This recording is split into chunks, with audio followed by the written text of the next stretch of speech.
le conseiller de Donald Trump en Algérie pour relancer la solution au dossier du Sahara, le conseiller du président américain pour l'Afrique et le Moyen-Orient.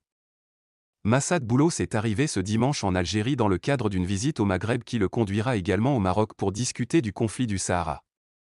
L'ambassadrice des États-Unis en Algérie Elisabeth Mourobin a déclaré dans un message publié sur la plateforme « Je suis très heureuse d'accueillir le conseiller principal Boulos en Algérie pour des discussions stratégiques visant à faire progresser les priorités communes de nos deux pays ».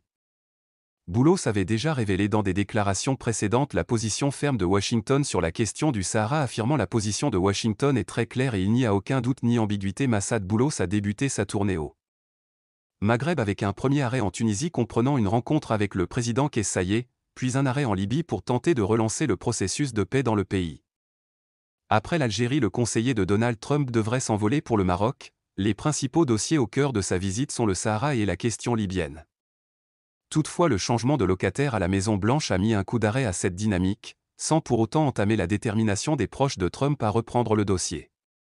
Selon Boulos, le secrétaire d'État Marco Rubio a réaffirmé, lors d'un récent échange avec son homologue marocain Nasser Bourita, la volonté américaine de soutenir une solution mutuellement acceptable sous l'égide des Nations Unies. Boulos a également souligné la nécessité d'améliorer la situation humanitaire des réfugiés sahraouis en Algérie, précisant que toute solution globale devra intégrer cette dimension.